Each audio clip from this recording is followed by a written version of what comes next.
Yes, sir. चलिए, good evening dear students. Today we will start chemical bonding. कौन सा topic? Chemical bonding.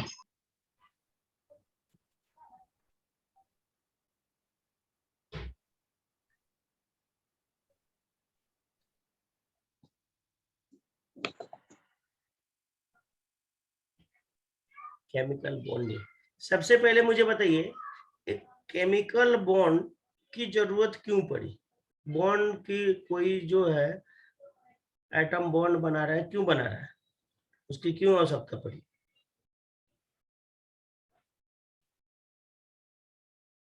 Stable होने के लिए. स्टेबल होने के लिए. Very good. चलिए, तो हम क्वेश्चन के थ्रू ये स्टार्ट करते हैं. एक क्वेश्चन के थ्रू स्टार्ट करते हैं. Why do chemical bond is formed? Why do chemical bond is formed? यही अपना क्वेश्चन होगा केमिकल बॉन्डिंग में, यही. और इसी का आंसर हम ढूंढेंगे. ठीक है ना? तो सबसे पहले लिखिए केमिकल बॉन्ड.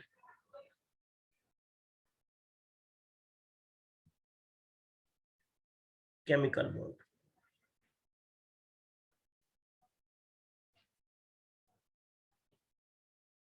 लिखिए. Chemical bond, it is force of attraction. It is force of attraction between two atom, between two atom to form a stable molecule, to form a stable molecule, to form a stable molecule. It is force of attraction between two atom to form a stable molecule.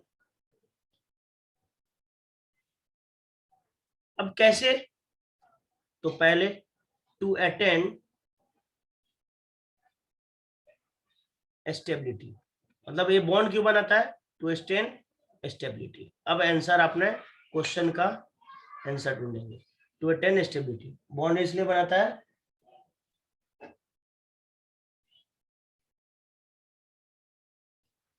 Stability attain करने के लिए. लिखिए, due to formation of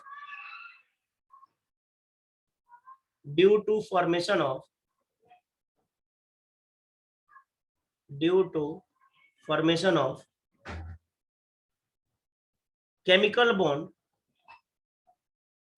due to formation of chemical bond, overall potential energy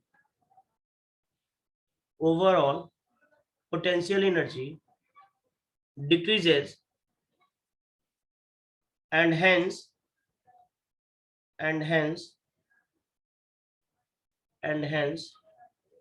stability increases, and hence stability increases.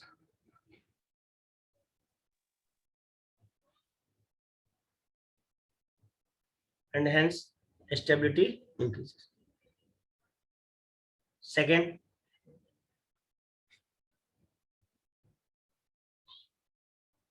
Kosal approach.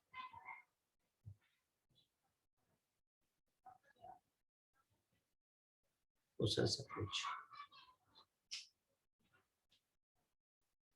देखिए, every atom tends to attain configuration of nearest noble gas. Configuration of nearest noble gas. जैसे sodium है, sodium की बात करें, क्या होता है configuration? 1s2, 2s2, 2p6 और 3s1 होता है क्या? Yes sir. Outermost shell में कितने इलेक्ट्रॉन है? एक. यदि एक इलेक्ट्रॉन का लॉस कर दिया तो क्या बनाएगा? Na+ और प्लस इलेक्ट्रॉन. और इसमें कितने इलेक्ट्रॉन हो जाएंगे? 10. तो कॉन्फ़िगरेशन क्या आ जाएगा? 1s2, 2s2 और 2p6। अब इसके आउटर मोस्ट शेल में कितने इलेक्ट्रॉन हो गए? 8 इलेक्ट्रॉन हो गए। तो ऑक्टेट कंप्लीट हो गया। ऑक्टेट कंप्लीट हो गया मतलब ए सिमिलर टू नियॉन हो गया, नोबल गैस की तरह। तो इसकी स्टेबिलिटी क्या हो जाएगी? इंक्रीज हो जाएगी। तो कोई भी एलिमेंट जो है या कोई भी एटम जो है इलेक्ट्रॉन का लॉस या गेन करके अपने नियरेस्ट नोबल गैस की तरह इलेक्ट्रॉनिक कॉन्फ़िगरेशन अटेंड करना चाहता है, ताकि उसकी स्टेबिलिटी क्या हो जाए? इंक्रीज हो जाए। ठीक है ना? जैसे Cl की बात करें तो Cl का एटॉमिक नंबर कितना होता है? 17। कॉन्फ़िगरेशन क्या हो जाएगा? 1s2 2p6 3s2 और 3p5 होगा क्या? इसके आउटर मोस्ट शेल में कितने इलेक्ट्रॉन है? 7। 5। एक इलेक्ट्रॉन गेन करेगा तो क्या बनेगा? Cl minus. तो Cl माइनस बनाएगा तो क्या हो जाएगा कॉन्फ़िगरेशन? 1s2 2s2 और 2p6 3s2 और 3p6 हो जाएगा। अब आउटर मोस्ट शेल में कितने हो गए? 8 इलेक्ट्रॉन हो गए। पहले कितने थे? 7 इलेक्ट्रॉन थे। तो अभी 8 इलेक्ट्रॉन हो गया, मतलब ये किसकी तरह हो गया? आर्गन की तरह कॉन्फ़िगरेशन अटेंड कर लिया। तो कोई भी एलिमेंट जो होता है ना, एटम जो होता है, इलेक्ट्रॉन का लॉस और गेन क्यों करना चाहता है? अपने नियरेस्ट नोबल गैस की तरह स्टेबिलिटी अटेंड करने के लिए। ठीक है? Yes. Third, Lewis octet rule.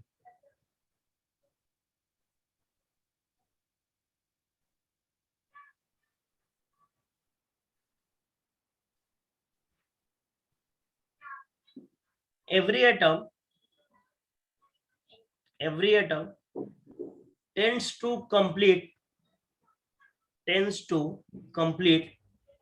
its octet,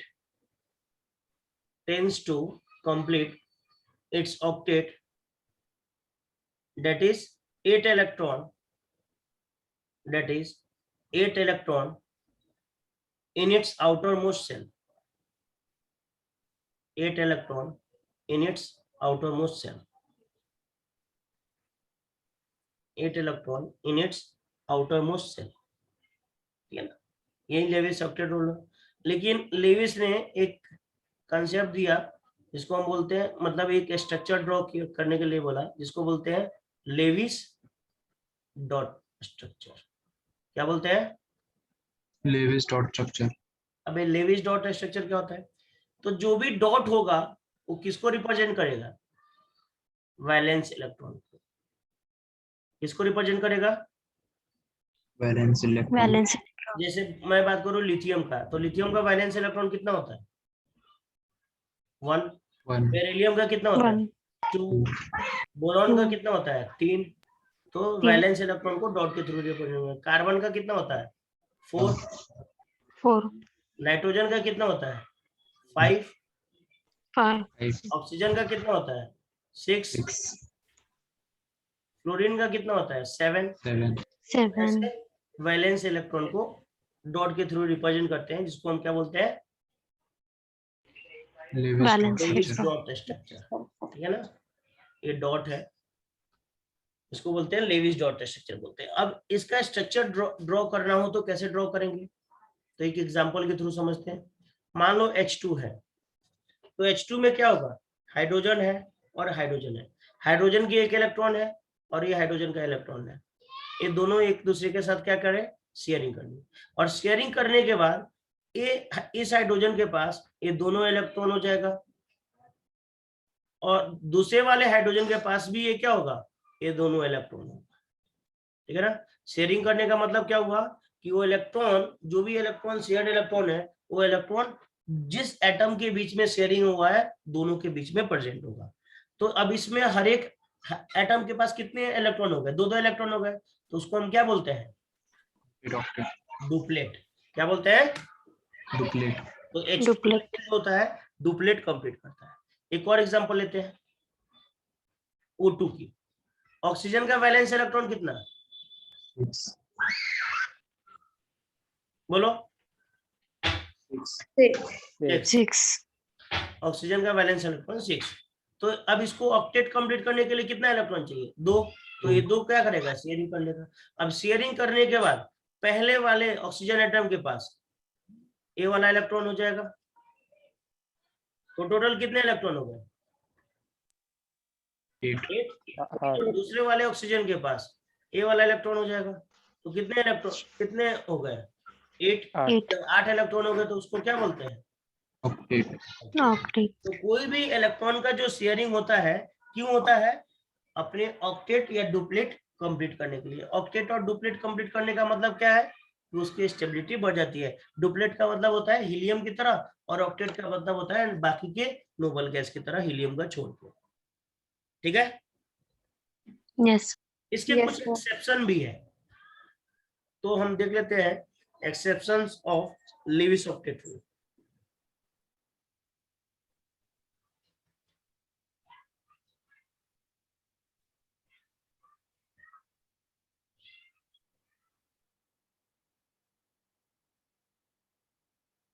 exception of Lewis octet rule.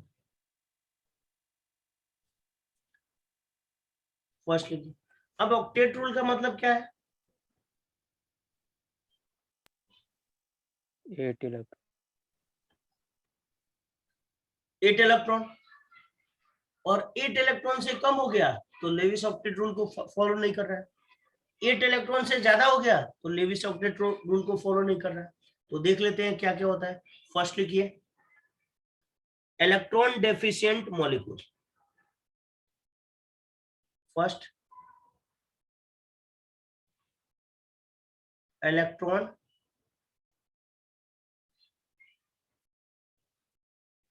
Deficient molecule, मतलब इलेक्ट्रॉन की संख्या कितनी होगी? Less than 8. लेस देन 8 होगी। ठीक है ना? इलेक्ट्रॉन की संख्या क्या होगी? लेस देन 8 होगी। उसको क्या बोलेंगे? इलेक्ट्रॉन डेफिशिएंट मॉलिक्यूल बोलेंगे। लिखिए, इलेक्ट्रॉन डेफिशिएंट मॉलिक्यूल लिख लिए। जैसे इसको एक एग्जांपल के थ्रू समझते हैं। BCl2 है, ठीक है ना, या BF3 है, या BCl3 है, या AlCl3 है, ठीक है ना? अब देखते हैं कि इलेक्ट्रॉन डेफिशिएंट है तो कैसे। इसमें एक एग्जांपल ले लेते हैं, जैसे बोरॉन की बात कर लेते हैं।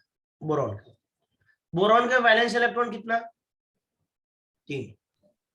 और इसके सराउंडिंग एटम कितने हैं? फ्लोरीन 3 है, 3 फ्लोरीन हो गया।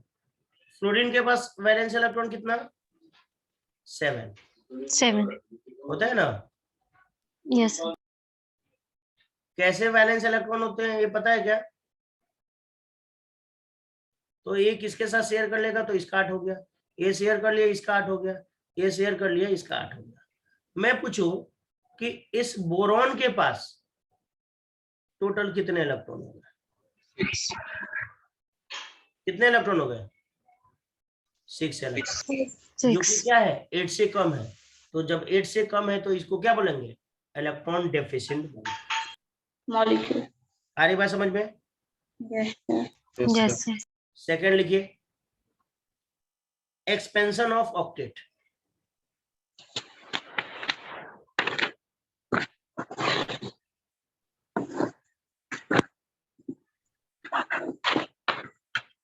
एक्सपेंशन ऑफ ऑक्टेट मतलब क्या होगा? इलेक्ट्रॉन की संख्या, More than 8. ठीक है? जैसे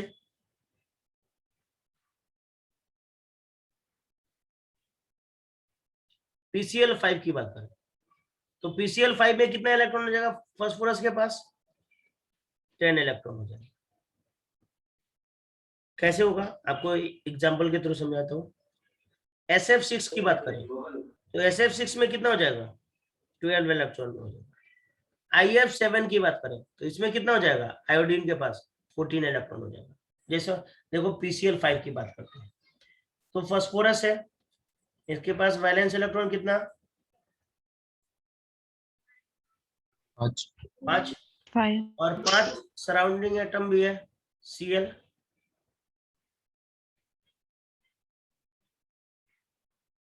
है क्या? इसके पास कितने वैलेंस इलेक्ट्रॉन? 13 ग्रुप के पास 3, 14 ग्रुप के पास 4, 15 ग्रुप के पास 5, 16 ग्रुप के पास 6, 17 ग्रुप के पास 7। ठीक है, Yes. तो हेलोजन है 17 ग्रुप का, इसके पास 7 है। एक इलेक्ट्रॉन चाहिए ऑक्टेट कंप्लीट करने के लिए, एक इलेक्ट्रॉन चाहिए ऑक्टेट कंप्लीट करने के लिए, एक इलेक्ट्रॉन चाहिए ऑक्टेट कंप्लीट करने के लिए, एक इलेक्ट्रॉन चाहिए ऑक्टेट कंप्लीट करने के लिए, एक इलेक्ट्रॉन चाहिए ऑक्टेट कंप्लीट। मैं पूछूं इस फास्फोरस के पास कितने इलेक्ट्रॉन हो गए? 10. 10 इलेक्ट्रॉन हो गए, 10 इलेक्ट्रॉन। तो ये क्या हो गया? Expansion of Octet. Octet form. Yes और no? Yes. Yes. Third, odd electron molecule.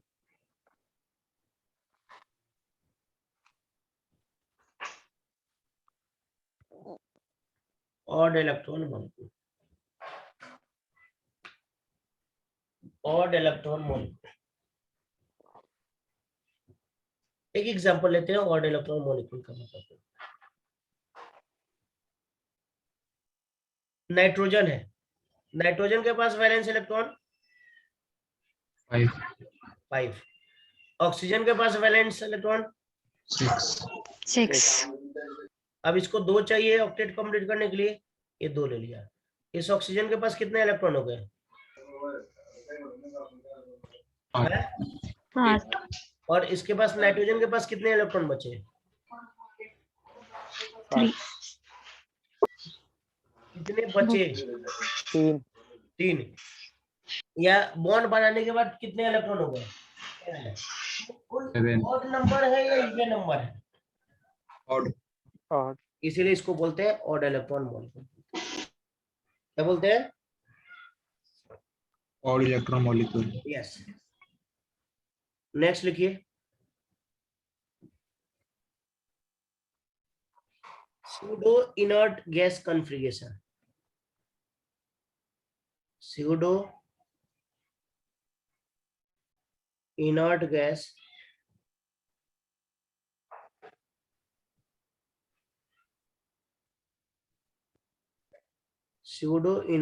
configuration।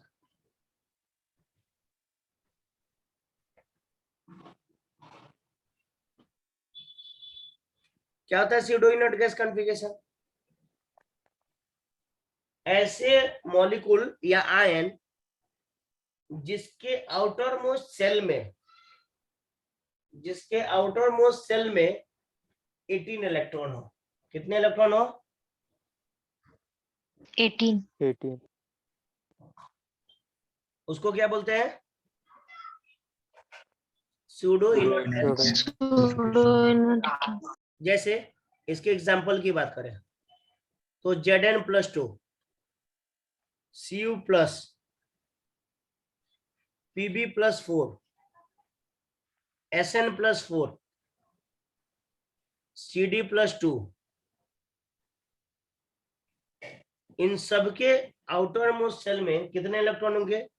18 electron होंगे। इसीलिए इसको क्या बोलते हैं? Pseudo inert बोलते हैं? gas configuration. pseudo inert gas configuration बोलते हैं।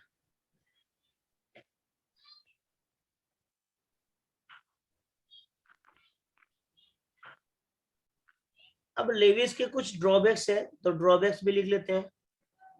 इन्होंने तो बता सर दिया। उसका एक एग्जांपल किसके? Pseudo-inert gas. ये लिखा ना Zn+2 है सर। Zn का एटॉमिक नंबर कितना? 30.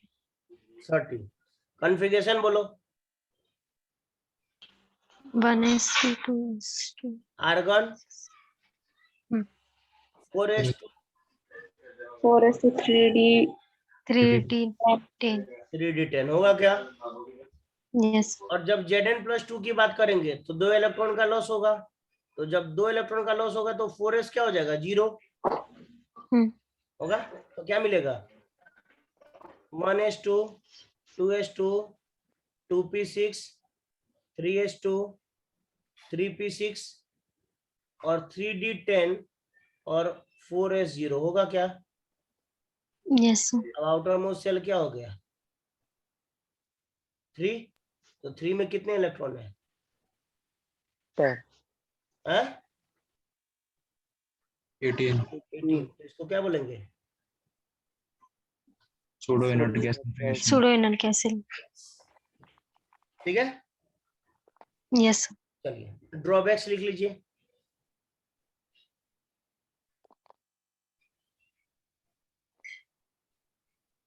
फर्स्ट लेविस के ड्रॉबैक्स फर्स्ट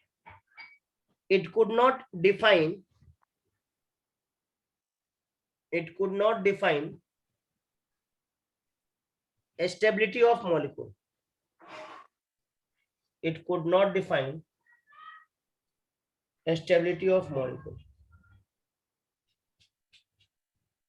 Second,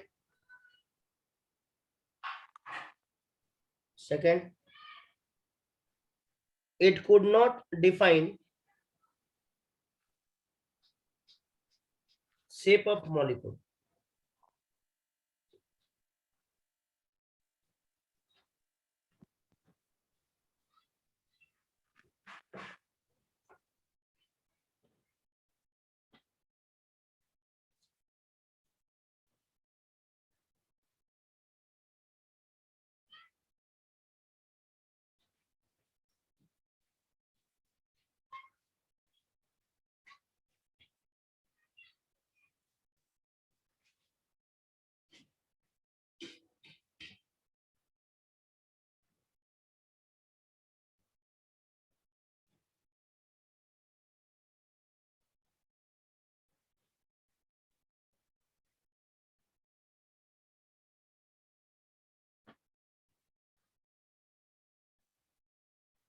ठीक है लिख लिए Yes, sir. Yes, sir. चलिए एक छोटा सा कंसेप्ट है फॉर्मल चार्ज देख लेते हैं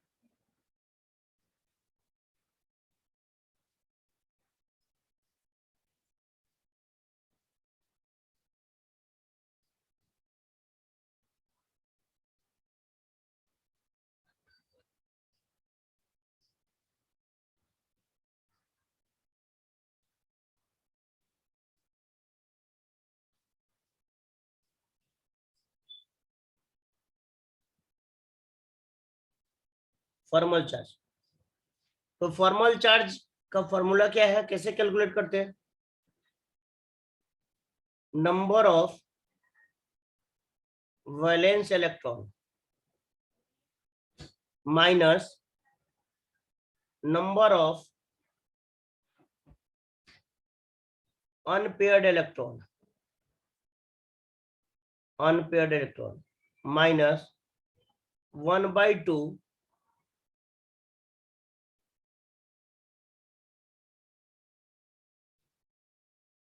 minus 1/2 into number of bonded electron. Formal charge is equal to number of valence electron minus number of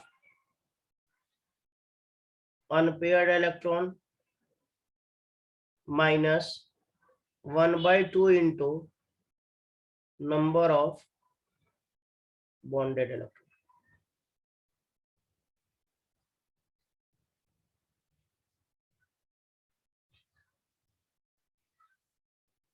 ये आपका फॉर्मल चार्ज का फॉर्मूला है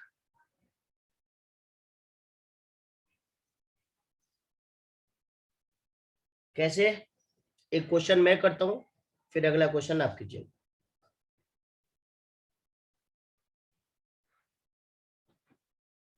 CH2 है इसमें कार्बन पे फॉर्मल चार्ज निकालना है कार्बन पे क्या निकालना है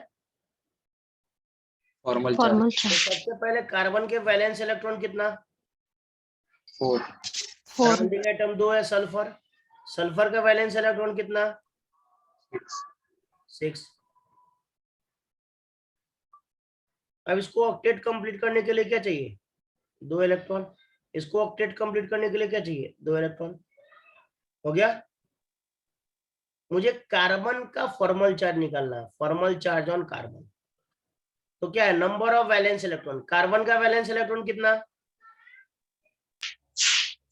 4 4 कार्बन का वैलेंस इलेक्ट्रॉन कितना 4, minus number of unpaired electron, यहाँ पे कोई अनपेड इलेक्ट्रॉन है क्या, नहीं 0, minus 1/2, number of unpaired electron का मतलब क्या है, जो बॉन्डिंग में नहीं पार्टिसिपेट किया है। सल्फर के पास कितने अनपेड इलेक्ट्रॉन, 4 है, 1/2 into number of bonded electron. अब इस कार्बन के पास टोटल कितने बॉन्डेड इलेक्ट्रॉन है, 8 8, तो 8 क्या हो जाएगा, 4 - 4 = 0, मतलब कार्बन पे फॉर्मल चार्ज कितना हो जाएगा, 0 अरे बात 0 समझ में। Yes sir Yes, sir. चलिए एक क्वेश्चन लिखिए,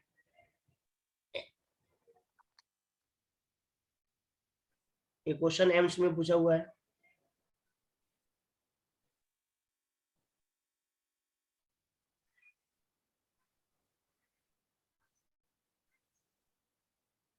find formal charge, find formal charge on oxygen atom in ozone,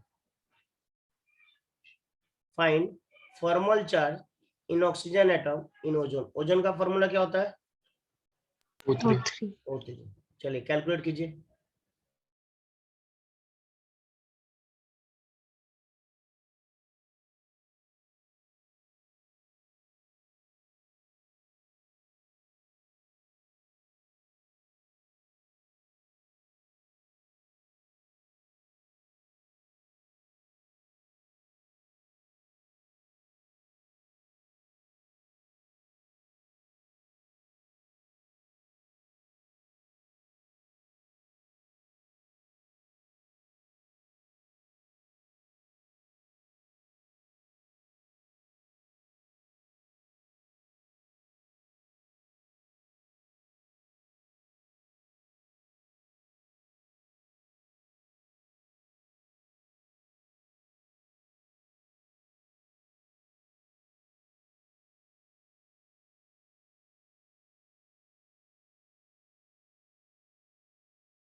sir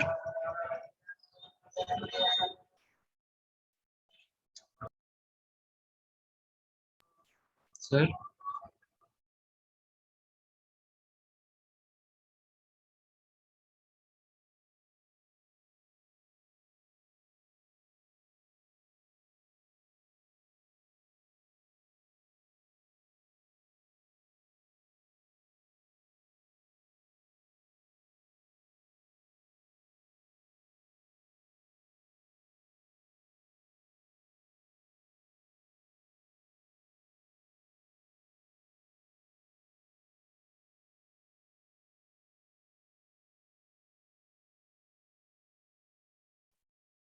हो गया, सर कौन सा ऑक्सीजन पे निकालना है, तीनों पे? तीनों पे,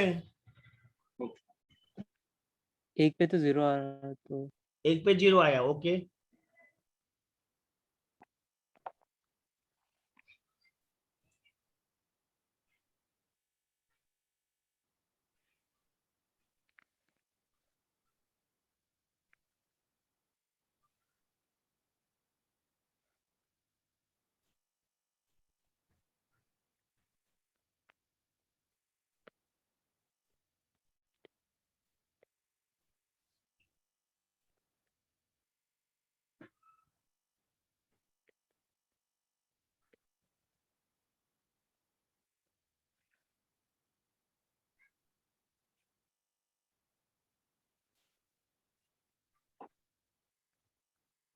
सर सर हाँ -1 0 1 यस, -1 0 और 1, राइट। ये आपके एनसीईआरटी बुक में भी है, क्वेश्चन है, पेज नंबर 101 पे है। देख लीजिएगा।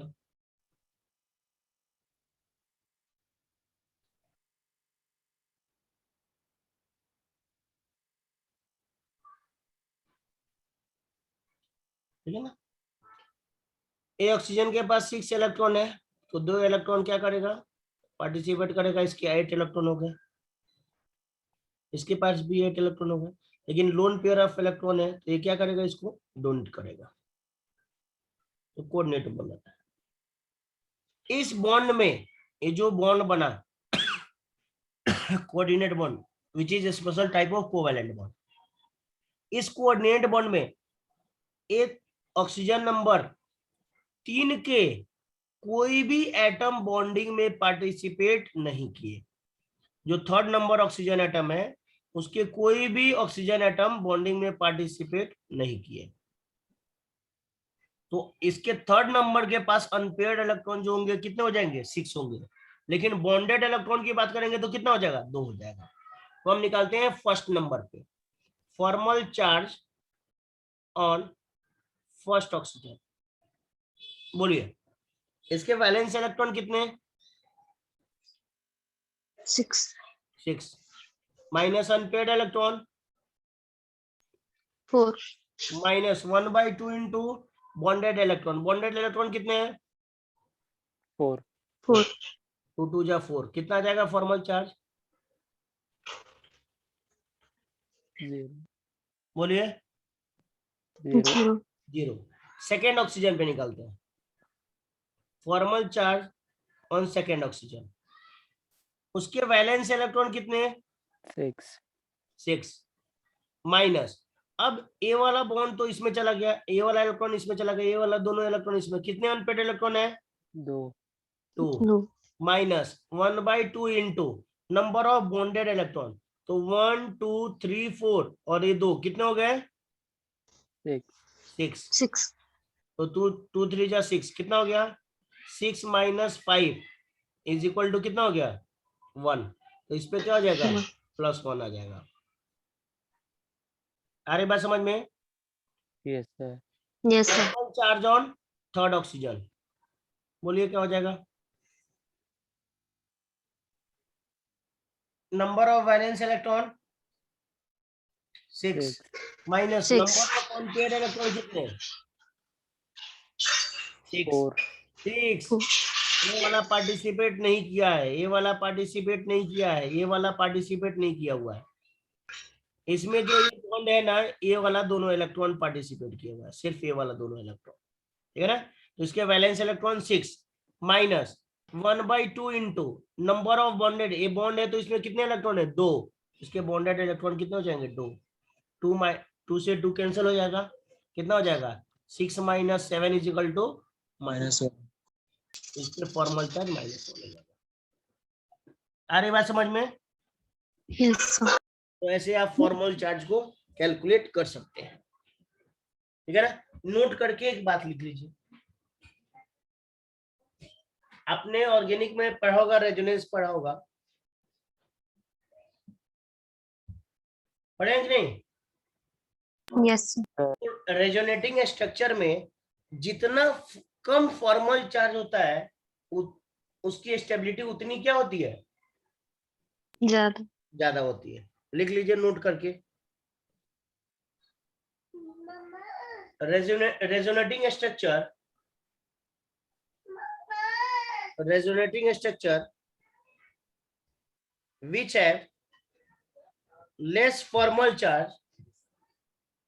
which have less formal charge is more stable. Resonating structure which have less formal charge is more stable.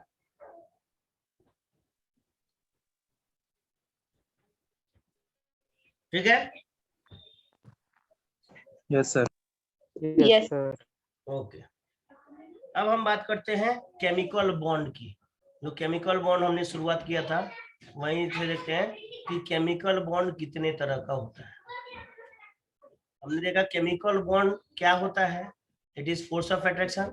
अब देखेंगे कितने तरह का होता है। पता है कितने तरह का होता है? हाँ? कितने तरह का होता है? 4 होता है क्या शायद? 2 होता है। एक होता है स्ट्रॉन्ग बॉन्ड प्रति और मामाचा फोन येतोय पप्पाच्या याच्यावर करा आणि तोंड नीट कर स्वतःच.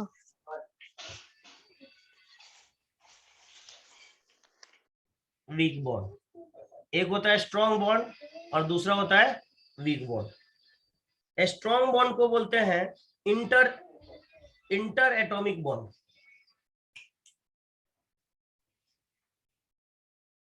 Inter atomic bond. और वीक बॉन्ड को बोलते हैं intramolecular bond.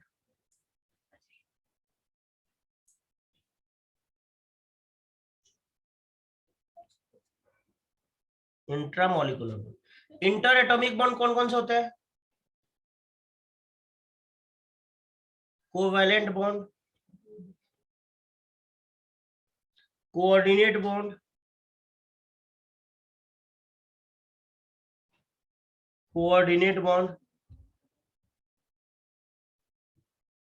Ionic bond,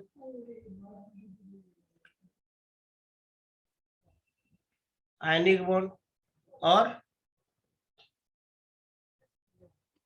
metallic bond. और वीक बॉन्ड की बात करें तो वीक बॉन्ड कौन कौन से होते हैं? हाइड्रोजन, यस, हाइड्रोजन बॉन्ड और वंडर वाल फोर्सेस।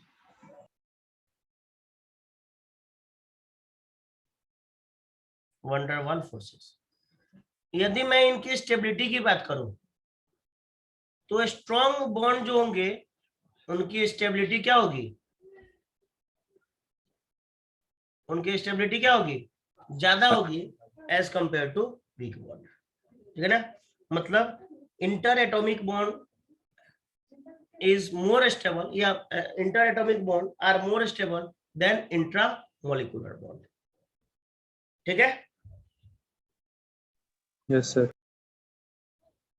चलिए, तो हम एक एक करके बॉन्ड को देखेंगे। सबसे पहले हम बात करेंगे covalent bond.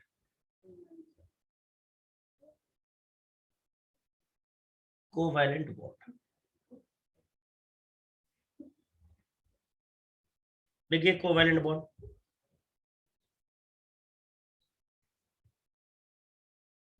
it is formed by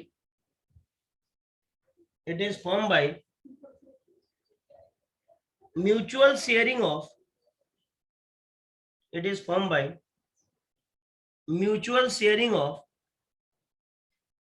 valence electron,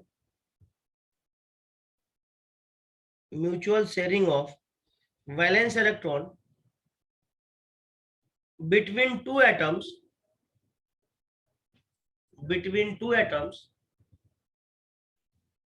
having same or nearly same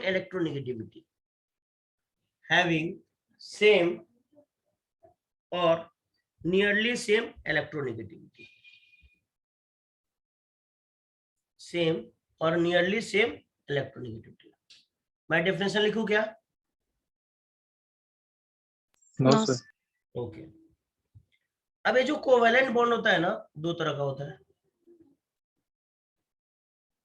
एक होता है non polar covalent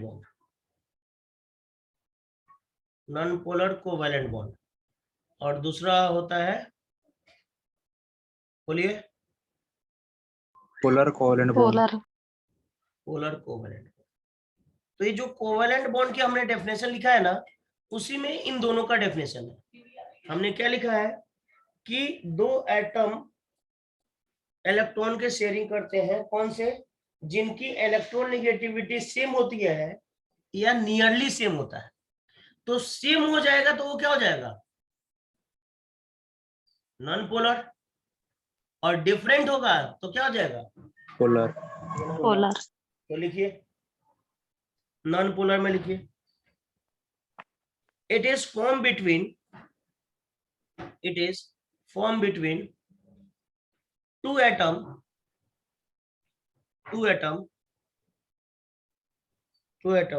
which have same electronegativity, which have same electronegativity.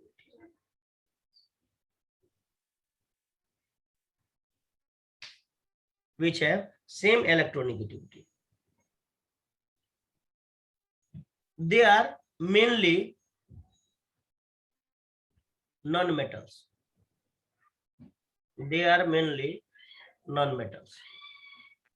कौन से होते हैं? नॉन मेटल्स होते हैं. जैसे H2 हो गया, O2 हो गया, N2 हो गया, Cl2 हो गया. ठीक है ना? इनकी इलेक्ट्रोनेगेटिविटी क्या है? सेम है. और ये कैसे बनाएंगे? Non polar covalent bond. Next लिखिए polar covalent bond. It is formed between atom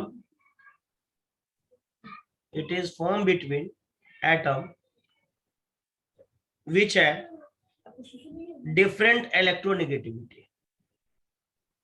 ठीक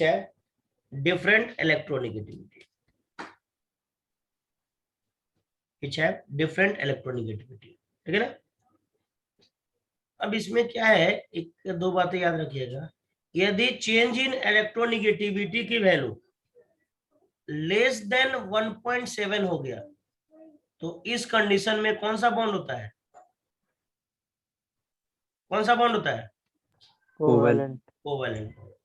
यदि delta EN change in electronegativity की वैल्यू ग्रेटर देन 1.7 हो गया तो कौन सा बॉन्ड होता है?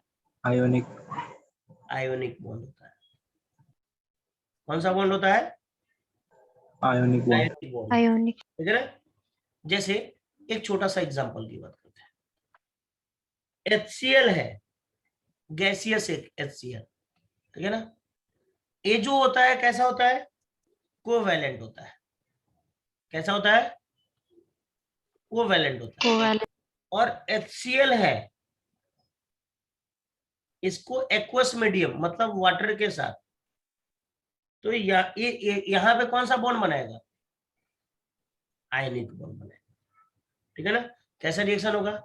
HCl प्लस H2O क्या हो जाएगा? H3O प्लस हो जाएगा और प्लस Cl माइनस हो जाएगा. तो यहाँ पे आयनिक बॉन्ड बनाएगा और यहाँ पे क्या बनाएगा? कोवैलेंट बॉन्ड बनाएगा.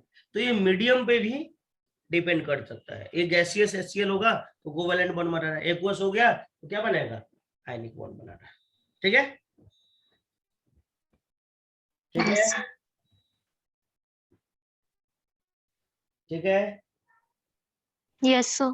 Yes sir. नेक्स्ट लिखिए इसकी characteristic of covalent bond.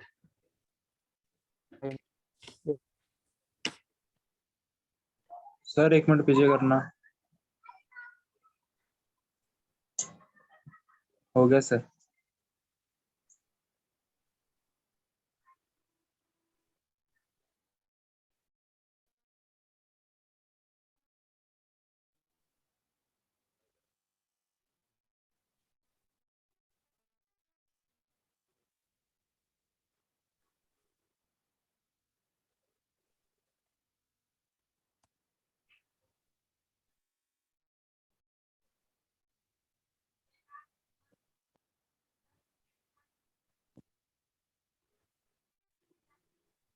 Characteristic of covalent bond.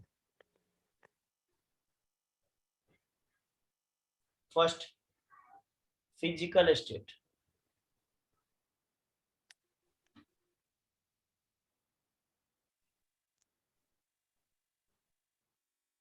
Physical state.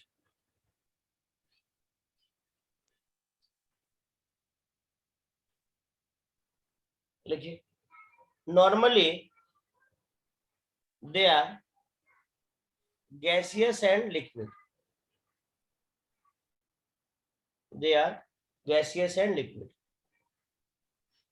लेकिन कुछ सॉलिड भी होते हैं. सॉलिड कौन कौन से होते हैं?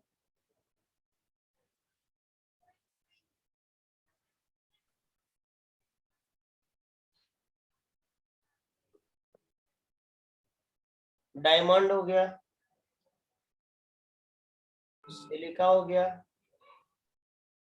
कार्बोरेंडम हो गया,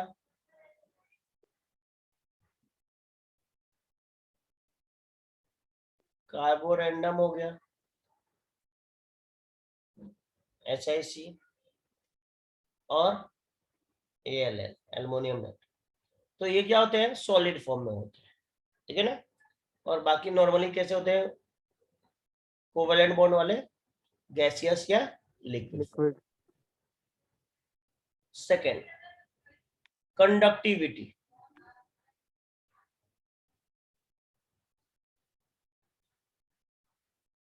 conductivity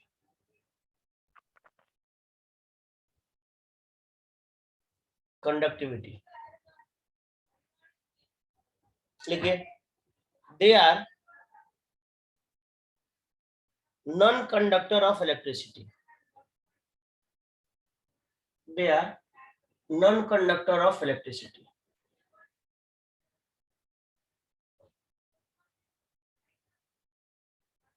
They are non-conductor of electricity.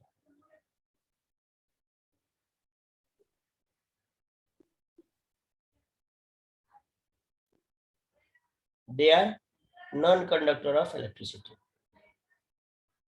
except graphite.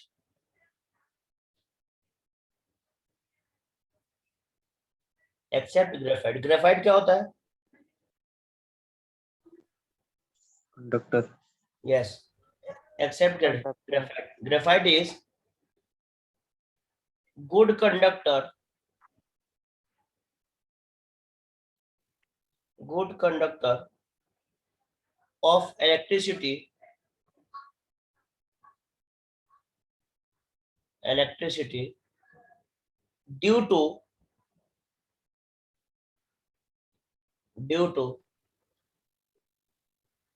mobile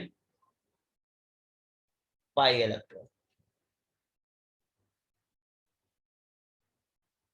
Due to mobile pi electron. Third, conductivity.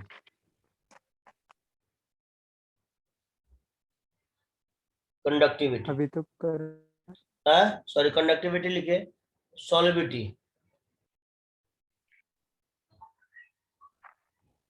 Conductivity अब मिल गया, सॉलिबिलिटी।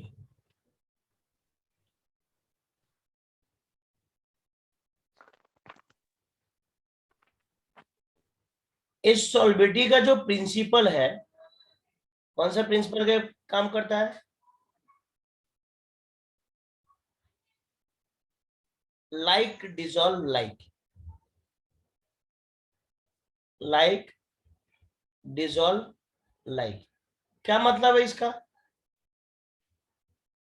मान लो कि कोई पोलर सॉल्वेंट है, पोलर सॉल्यूट है, तो पोलर सॉल्वेंट में डिसॉल्व होगा, और नॉन पोलर सॉल्यूट है तो नॉन पोलर सॉल्वेंट में डिसॉल्व होगा। उसी को बोलते हैं लाइक डिसॉल्व लाइक। लिखिए, polar is dissolving, polar is dissolving, polar solvent, and non-polar is dissolving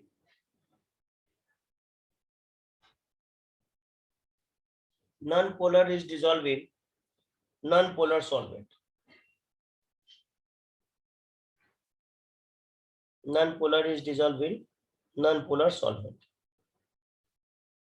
paragraph change करके लिखिएगा, covalent compounds are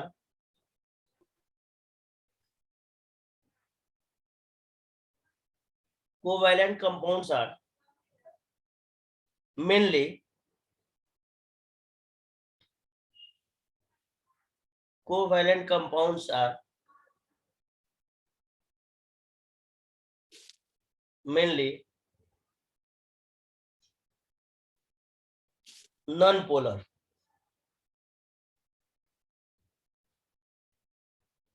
non polar. So they are dissolving, they are dissolved in, they are dissolved in non-polar solvent, non-polar solvent like CCl4, CH2, benzene, etc.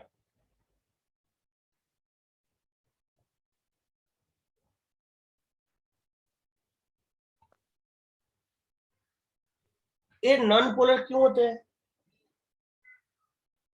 क्योंकि इनका dipole moment क्या होता है? 0 होता है.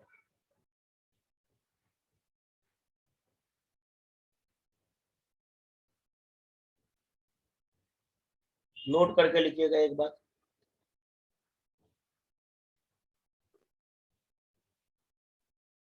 Note करके. I2 is non-polar. I2 is, बोलिए, Non-polar. non-polar solid, but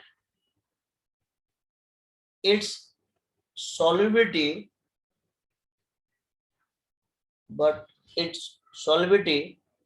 increases in water. और वाटर कैसा सॉल्वेंट है? polar, Yes. When it is added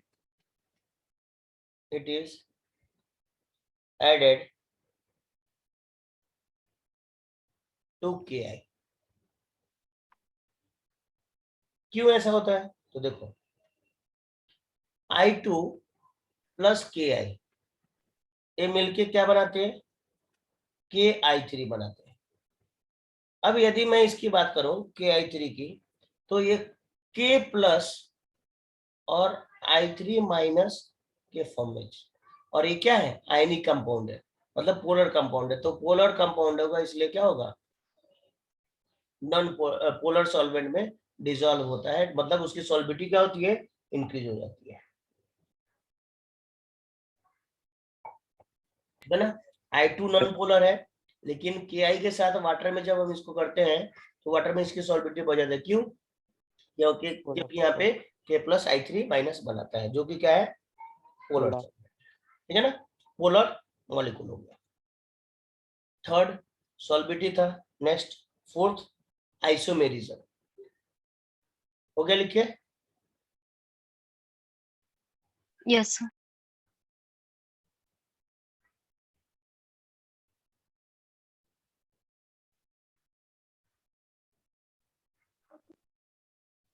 isomerism लिखिए.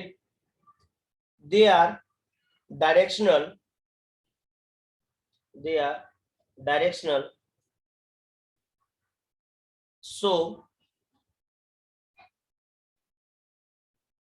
so they shows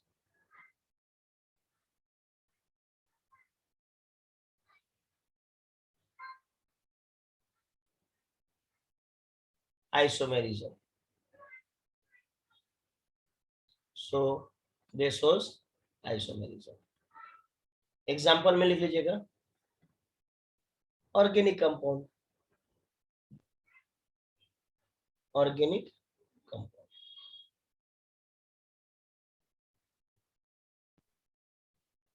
next characteristic reactivity.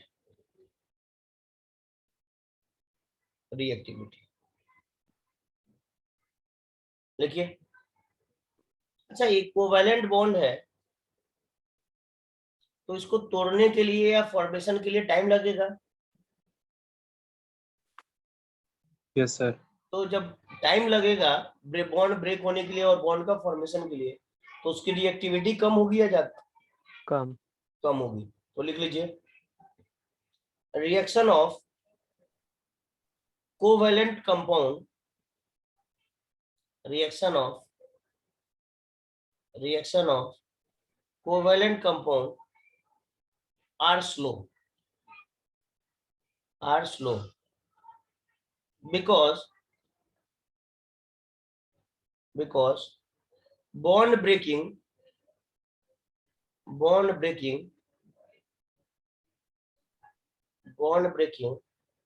and formation takes place. Bond breaking and formation takes place.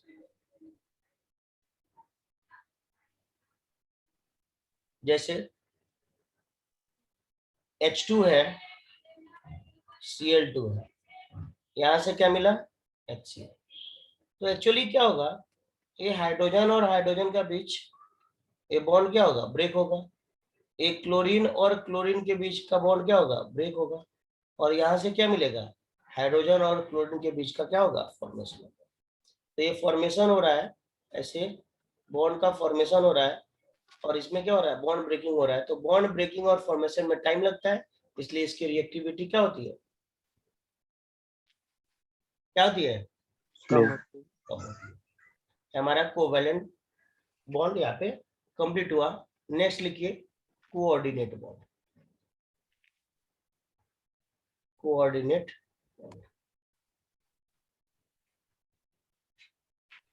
Bond next lecture में आगे हम continue करेंगे coordinate bond.